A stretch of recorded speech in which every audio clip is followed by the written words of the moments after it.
Hey everyone. Today we're going to talk about rewiring our brain for success. And today with me, I have a really, really great guest called Edward, and I'm going to about him in a minute. Welcome to Invincible Innovation live show. I'm so glad that you're here. I'm Mazor, Kario, product innovation and value creation expert, and I'll be your host. And here's my guest. Hi, Edward. Hello there.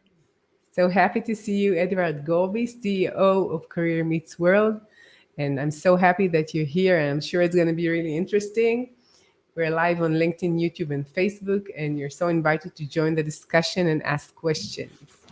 So, Edward, let's start. Tell us a bit about your career and how do you define success? Well, first of all, thank you as always for having me on, Adi. It's a pleasure to be here, and I'm excited to chat. I think just to get to know me a little bit, my career has been defined by a lot of different things. I have done everything from civil engineering to charting drawings to ultimately stepping into more senior sales leadership roles at a variety of different companies, one of which many people are probably familiar with, which is WeWork, which is a whole story in itself. But Yeah. for me, that entire time has been an opportunity to learn, as you just asked, what does success mean to me? And success really means empowering other people by aligning with what you value. And what I value is helping other people be successful, defining it for them, almost project managing what it means to be successful for them, and helping them kind of develop what I like to call a personalized GPS system. Is really understand, how do I go from point A to point B with the least amount of roadblocks, least amount of construction work along the way, and really understand what it is that I care about, what it is that I define success as, because too often you and I both know that society defines success for us. And I want people to understand what that is for them. So that's kind of how I started my coaching practice early last year, right before the pandemic. And it's definitely been one of the most exciting times of my life. Yeah. Do you think that this pandemic helped people define their success or they got more confused? Yeah, this might sound a little bit blunt, and I want people to understand there's really, at least in my world, in my head, I believe there's two types of human beings, right? The cans and the can'ts.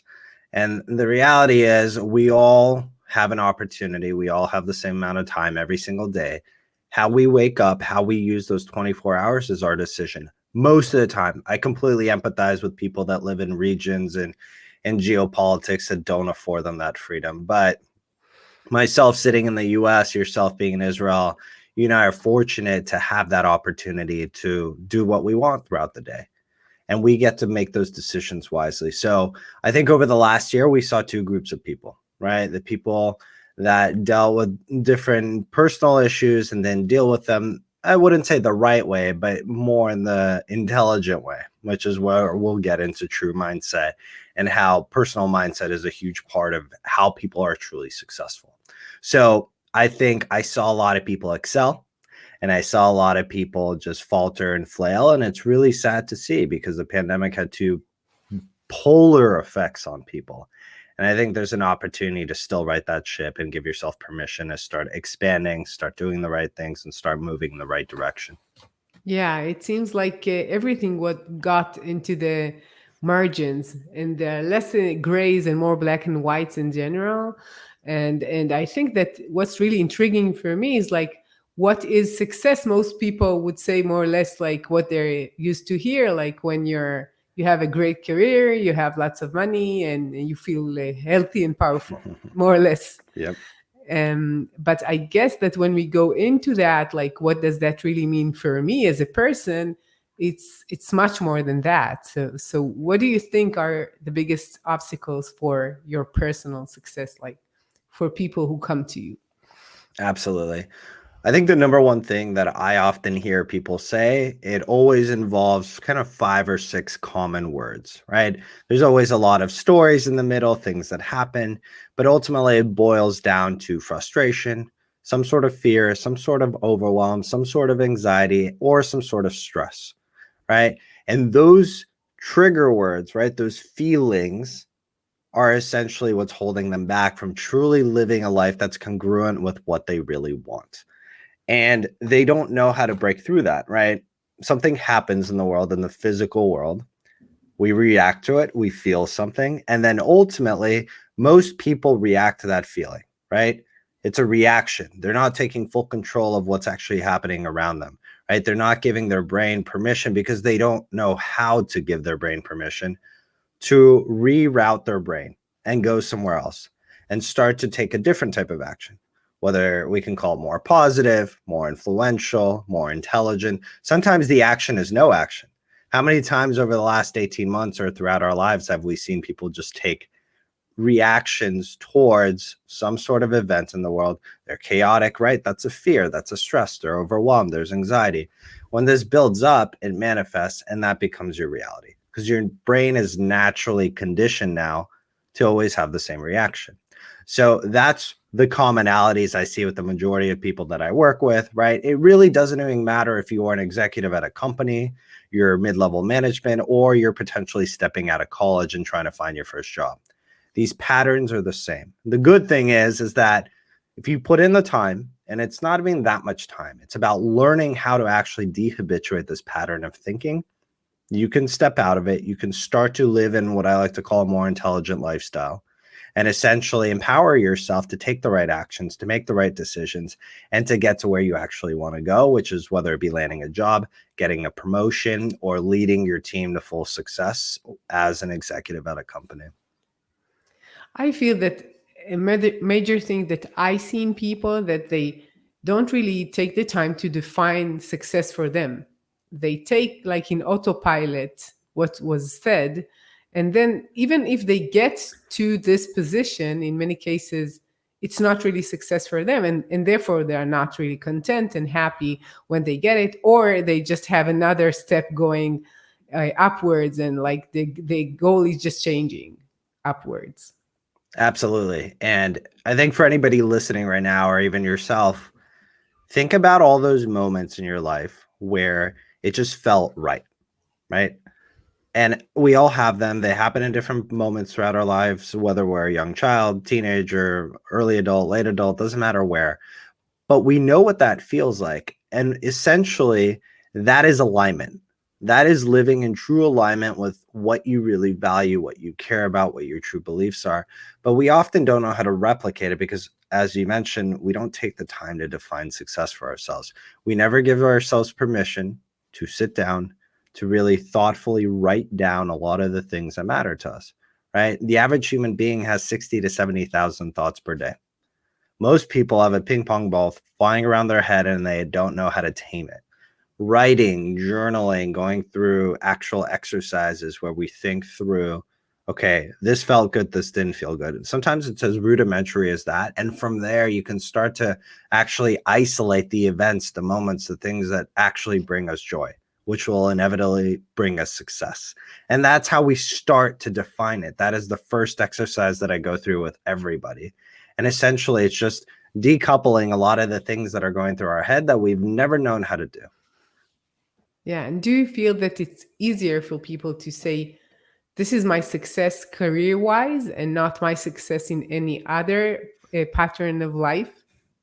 Yeah, absolutely. I think people oftentimes associate their success with their job title or their company, right? How many people want to work for a FANG company?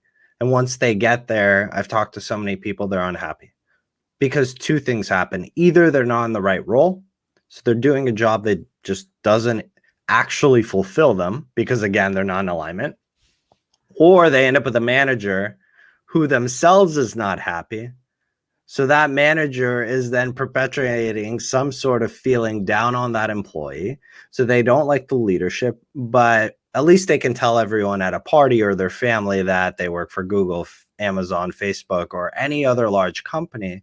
So that fulfillment should never be tied to a title, to your actual organization that you're working for. I don't care if you're working for a no-name company that nobody's ever heard of, but you love the people you're working with. They have great leadership. They have great product market fit, and hopefully you're getting paid decently, right? Those are kind of the four elements that I tell literally everybody that you need to assess when you first try to join a company. Usually, if 3 out of the 4 of those are there, you're most likely going to be happy at that company. That doesn't necessarily define success for you, but at least you can start to enjoy what you actually do every single day. Yeah, I think that it's so important. I always think about, because I'm a business owner, I can always navigate my life, and I take more projects, less projects. Where do I want to, what are the topics that I want to work in, and clients? And for me, it's always the option to be free and to select what's good for me, which is so, so important. And I think that many people associate their joy or happiness with having a title in this company, Yep. and it's like we're awake, I know, like 12 hours a day, 8 hours out of it we're at work most of the days of the week. So you cannot really detach your really the way that you think about yourself without thinking about, like, my career. But it's so much more than that. It's the people, it's how you feel when you go to work. It's like, and we have a comment from Rav. So Merav saying it's a great topic. So thank you, Merav, for joining us. And I want to ask you, when you're talking to leaders, what do you think they need in order to be more successful as a leader and as a person who's working as a leader? It's a good question, and it's one that, again, there's multiple layers to it, right? Success isn't one uniform thing for anybody. Anybody who tells you that is lying. Success needs to be kind of defined for yourself based on a variety of different parameters. I think the colloquial phrase is work-life balance. But again, some of the things that I try to do, at least with the executives that I work with, is break this down kind of into 10 elements. I'll share some of them, and they're not surprising, but it's really, really important that success isn't just a parameter of your ability to execute at work. Yes, that's how people get promotions. That's how people potentially step into other leadership positions or go to other companies or potentially start other companies. But the truth is, success, at least a good way to live and a good way to feel fulfilled on a consistent basis, right? Not having those momentary euphorias that we talked about earlier, but to consistently experience success is to figure out, how do you balance not only your work, your personal relationships, your finance, your mental health, your physical health, your spiritual health, really taking the time and spending the time to define all of those things for you, right? And again, there's exercises that I go through with folks that I work with, but for me, when we are in alignment, when we can truly align our day with the things that matter to us, and then break it down in a way where we can allocate a certain amount of hours per day and actually spend time on it, we will inevitably feel successful, right? Success is a feeling. It's not always about, yes, I hit my sales goals, or yes, I delivered X amount of product features over a certain amount of time. Those are great, but that's a quick dopamine hit, right? That's not something that's going to sustain you or fulfill you long term. So we conflate, or society has imposed on us, this meaning of success, which is quick wins, rewards, accolades, people posting wins on Facebook and then getting 1,000 likes on it. That's not success. That's a temporary dopamine hit. We've all been kind of conditioned by social media over the last 10, 15 years to think that way. And it's okay. That's going to exist in our society. We can't get rid of it. That's not our job. Our job is to be present, to be awake, and to actually understand how to do this ourselves. Yeah. What we're talking about, it seems like when we talk about business, it's so easy to talk about the numbers because, like, it's tangible. We're talking about the numbers. Yep. And in life, it's the same. I can tell you exactly what's the size of my car and what the model is, but I cannot tell you something which is internal, like a feeling, like I'm so happy, I'm less happy, I'm miserable. Like, it's something that we cannot really measure, and therefore I think that it's much easier for people to just think about the car model or the title or the salary. And it seems that in the last few years, or maybe 5, 10 years, leadership is going through this phase of not only talking about the business, about the execution, about the numbers, but talking about things like empathy or growing as a person, not growing the business only, right? So do you see the connection between a growing as a person in my personal growth and the growth of the company? Absolutely. I think if you look at any, again, I was harking on FANG companies, but what FANG companies do well, and a lot of other companies that are, let's say, in the Fortune 100, even 500, is they do invest in their employees, right? They value personal development. There's a reason why the executive coaching practice exists, because in leadership coaching or career coaching, right? People actually investing in themselves. We for example, let's talk about preventative health as an analogy, right? We go to the doctor, we try to actually hopefully better ourselves, figure out what the right vitamins are for ourselves, figure out maybe if we have an imbalance in our body. We do this in a proactive way. Personal development is doing that for the mind, right? And mental health obviously has become a big focal point over the last year and a half, but that's how we have to think about it, right? We go through physical fitness. This is mental fitness. And that's what personal development really is. So again, if we tie this all back to companies investing in individuals, it's so important. We shouldn't just give out gym membership or gym stipends. We should actually give out stipends for individuals to go hire coaches or subsidize those coaches within the organization. A lot of companies have done that. But I think once we start doing that holistically, right, as every single company just normalizes that one of your employee perks is to actually get a coach. We want to invest in you because there's pure ROI on that.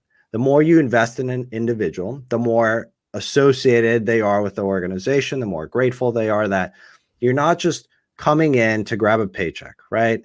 I know the word slavery is very, very scary, and obviously we're all opposed to it, but I think we're not that far away from it. I'm not, if anybody wants to quote me, I understand that. But the truth is, if you're exchanging just money for work, and that's it, and that's how you view an employee, you're not that far away from that word, right? Because I would use golden cage more than slavery. there we go. Thank you. That's perfect. So you are caging an employee, but I think once you start to truly care about the human being, the ROI is incredible on it. They are happy as an individual. They know you value them. The energy changes. They start to show up at work with high energy, high output, high conversion. They get more done in less time. That's pure efficiency. That's better for the business. Then they become a happier human being. And it's all because of these subtle tweaks. And again, people think that spending a few $1,000s on a coach a month, a quarter, doesn't matter what that cadence is. They think that's too much. But if that few $1,000s converts to an extra couple of deals or higher output or more efficiency or better quality control, it is incredible what you can get from that employee. So it might feel different, right? If you're a manager or leader listening right now and you're thinking, this is completely against everything I've ever learned. This is just does not make sense. I don't see the ROI. That's fine. What I encourage you to do is to take the time and just do some research. It is unintelligent to just shoot something down and not believe that there is value in it. So I agree that it is hyper important as a leader to dedicate the resources, the finances towards actually funding this personal development and growth for an individual. It is the fastest way to get more out of your employees. It's the fastest way for retention of employees. And you're going to get much better employee kind of satisfaction scores as well, if that's something your company does. Do you know about any researches done about the ROI of coaching, of business coaching, of working with leaders? I don't remember the exact title for the article, but if you most likely search kind of executive coaching ROI and Harvard Business Review, there's a variety of different articles there, or personal development ROI. People have figured out correlations between actually going through that cycle. And it's been proven that companies that invest in individuals, not only do they stay with the company longer, right? So I think it's really important to think about employee retention. Obviously, the average lifespan for any individual globally right now at any company is around 18 months, which is really scary for most companies, right? I think tech skews it, but there's a reason why people leave tech companies. And the Yeah. tech companies that actually invest in individuals, that number goes up to about 32 months. Wow.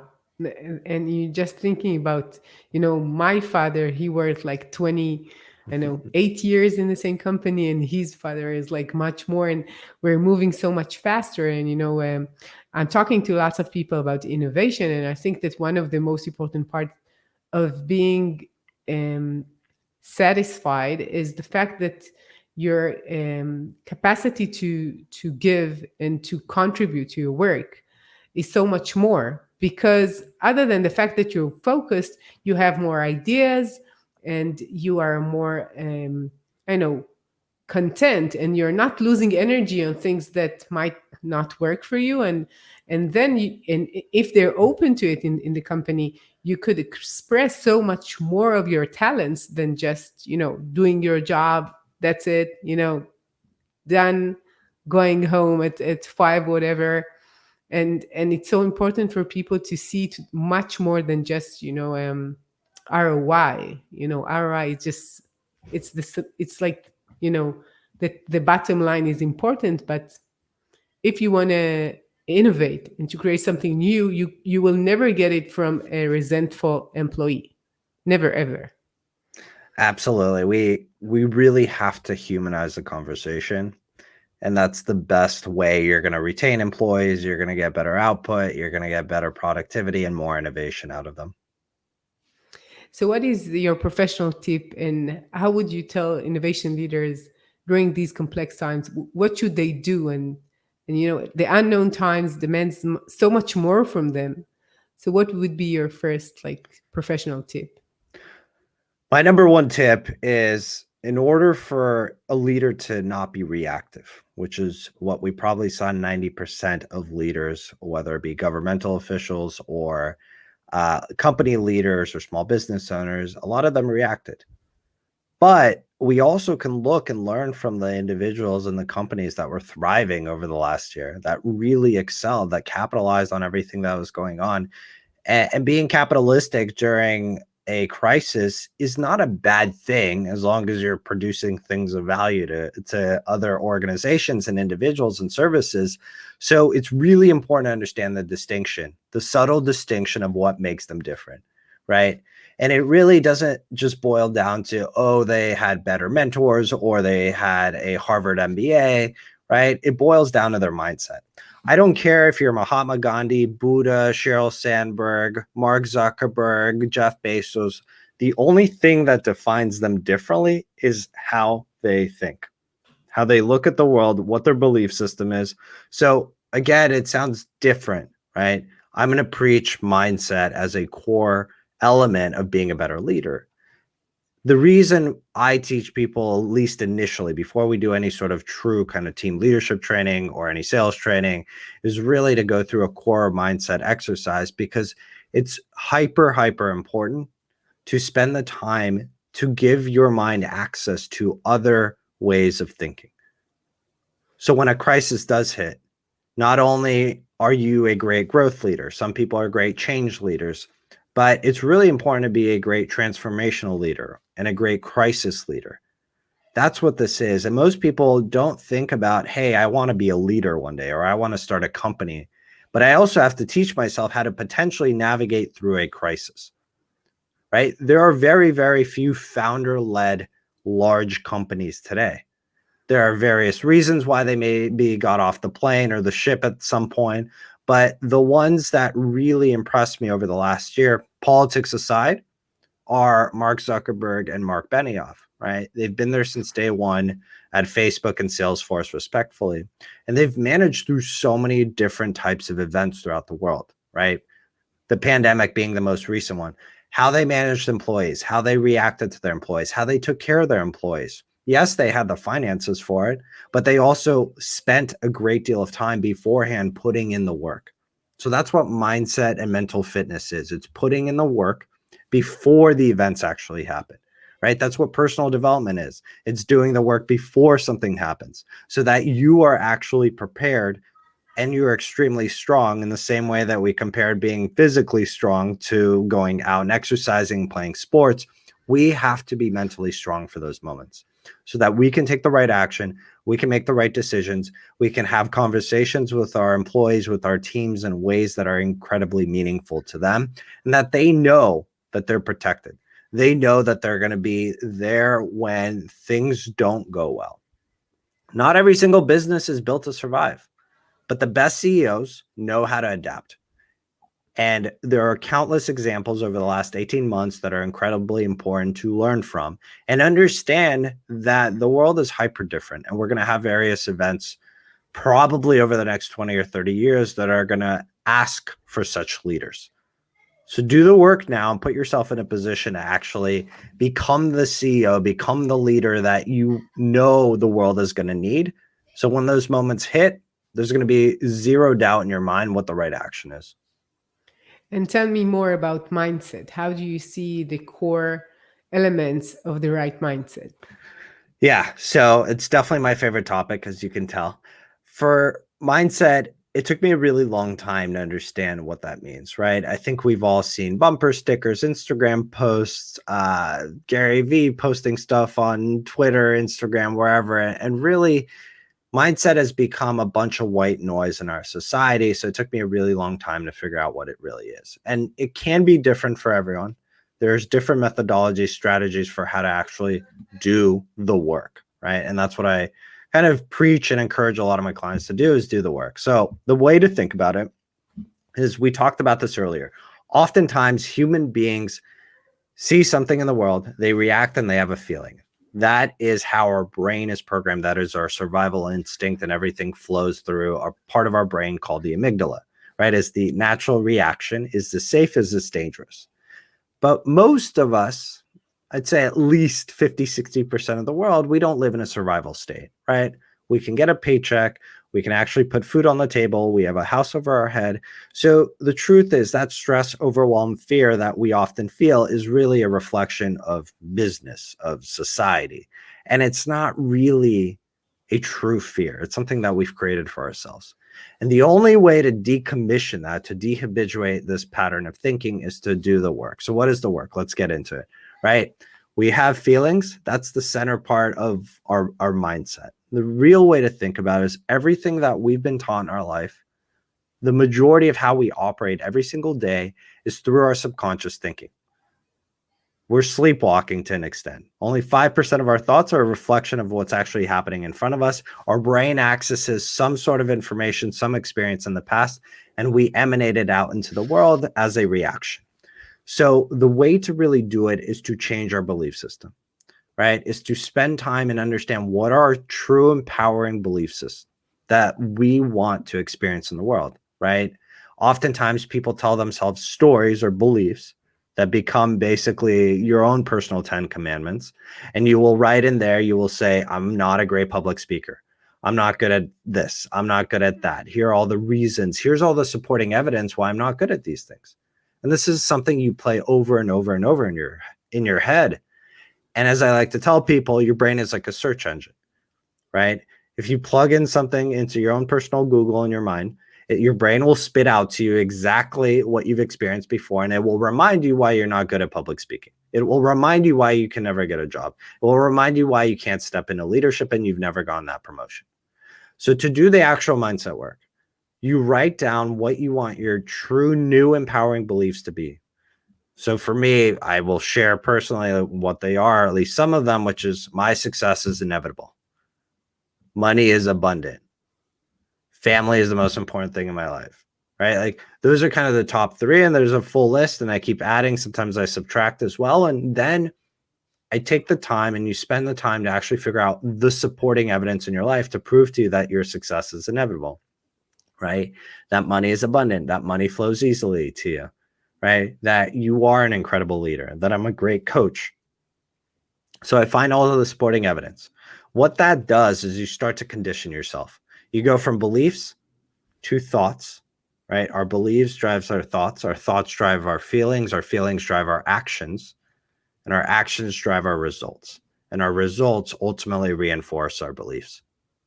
So understanding the cybernetic loop that most people go through without even being conscious, right? Most people go through that same loop, but they go through it with limiting beliefs. and they constantly reinforce all of their existing limiting beliefs through the same actions, through the same patterns, through the same results.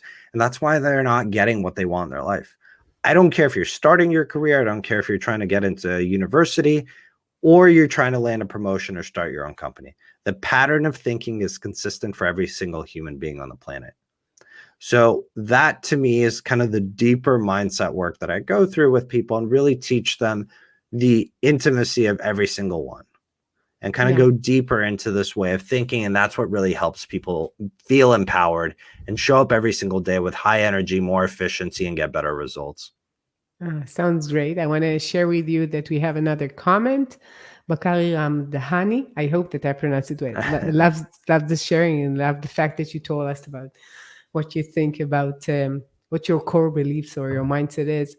And I think that when we're saying it, I know the phrase mindset from Carol Dweck, and it's another way of seeing it. But what you said is like really understanding that most of the time, I would say like 80%, maybe more, we're in this autopilot state and we're not really navigating. We're being navigated actually by our beliefs and our thoughts and what we saw in the past, what we believe in the past, and now we're just executing upon that. And just to understand that it's not it's not really the reality. It's like how we see the reality or how we perceive the reality or how we used to perceive the reality maybe. And for leaders, I think it's even more important because they need to understand what's going on right now, but they need to see the future too, and they need to go and through this gap of what's going on right now, what could be in the future. It's really, if you're limiting yourself and your way of thinking and your imagination even, you will never get there. You will never get to somewhere else, right? Exactly. If you're always living in reactionary mode, your mind doesn't have the space to think about new innovation, new ideas, new strategies, new products, new features. None of that can happen because we don't have the space. So investing the time and doing the work will clear up your mind in a way that you not only feel empowered as a leader, but understand how to plan moving forward, how to foresee certain patterns and events that could happen and plan for them more efficiently, right? That's our responsibility as a leader. And oftentimes, most people are not leaders. They're just managers. They copy and paste what's happening in other areas of the world, and they call that leadership. That's not leadership. That's just pure classic management, which we need sometimes, right? Of So course. if you want to be innovative, you want to be extremely impactful to everyone on your team, if you want to be a rising tide for your team and help kind of lift all boats, it's really, really important that you give yourself permission, the space to actually do the mindset work. And do you think that everybody is built to think again about their mindset, or you think that some of the people will say like, that's too much work and it's not for me, and I would just continue doing whatever I know what I'm doing, and I continue to do that? My core belief is that everyone is capable of doing this.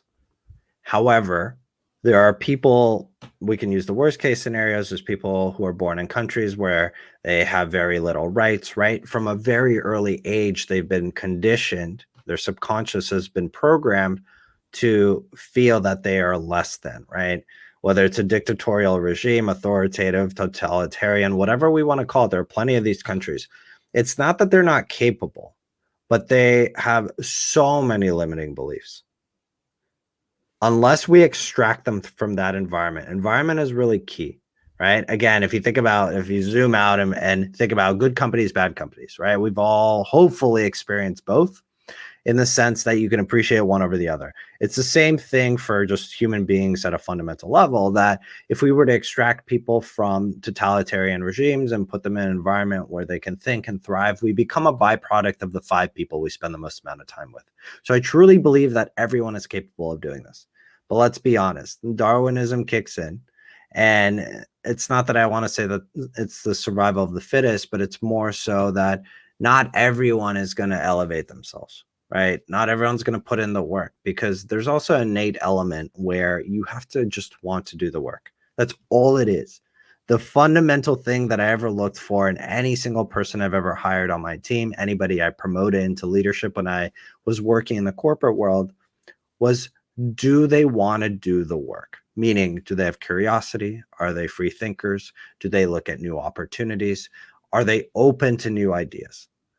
So many people just want to stay status quo because it's also safe, right? It goes back to survival mode. Yeah. So it's a long-winded way of saying, yes, I absolutely think everybody can do the work, but you have to choose to want to do the work.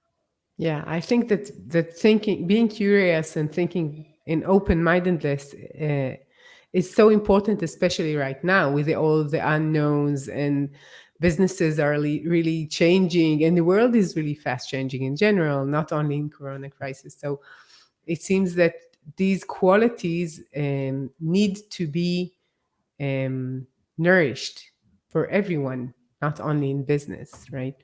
Yeah, it's beautifully said. Yeah, so we're almost done, and I have so many questions that I didn't like ask, but I would ask only the last one. What is the most surprising thing you learned about success from your experience? It's a great question. And the easiest way, I guess, for me to distill that is that, in hopes of being raw and honest with people, human beings often want to fit in, right? We want to be a part of a community. That is kind of at the root of who we are, from caveman, cavewoman days, where folks just wanted to fit in for the reason of survival. So for the longest time in my life, I always wanted to fit in. I always wanted to be rewarded or be heard. And the truth is, we live in a world where we have the flexibility to build our own pathways, to build our own businesses, to create our own communities. So success for me, essentially, especially over the last 18 months, and I spent a lot of time doing my own personal development, is learning that we get to define what that means for us. Not society, not nobody else in a different community, not random communities that we join by joining companies or organizations or a church or a synagogue or a temple, wherever it might be. We have to define what that means for us. And until I did that, I was never truly happy. I felt like I was just jumping from one thing to the next without really thinking about what is in alignment for me. So I would deeply, deeply encourage anybody listening to take the time for yourself to really do that, because it's so important to be in alignment with what you value. And when you do, you start to experience more joy, more success, more opportunities, more life experiences that might not have been there for you because we are suppressing it just because we spent so much energy trying to fit into a community that we never even wanted to belong to in the first place. Yeah, I totally agree with you. You know, like when we're talking about fitting in a community, you know, so many people are so eager to have so many followers and likes and shares. And like, this is how they rate themselves and score their success or daily success. How many likes did I get? And you see it even more with young people who didn't like have the opportunity to be without the likes in their life. And it's so important for people to just take the time, really understand what is their success, and to be aligned with it. And once you have that, it's not like it's not easy, right? It's not like it's easy, but it's like you feel it's right for you. That's how I experience that. Absolutely. Okay, so where could people hear more about your work and contact you? Where would be a good place? Absolutely. So where do I hang out on the internet? For me, obviously, you can find me on LinkedIn, fairly active there. Happy to connect, respond, support you if I can. And otherwise, you can also find out more about my practice at careermeetsworld.com. All the information, anything to contact me is on there as well. I'm sure it's going to be really interesting. So go and check for Edward Gorbis, and I think you're going to enjoy it. And to all of you change makers out there, thank you for joining me. If you want to hear more about my work, you're so invited to invincibleinnovation.com. Thank you, Edward, for this really great conversation. I really enjoyed talking to you. So thanks. Likewise, thank you so much. Sure. And I'll see you next week with another innovative, insightful talk. See ya. Bye.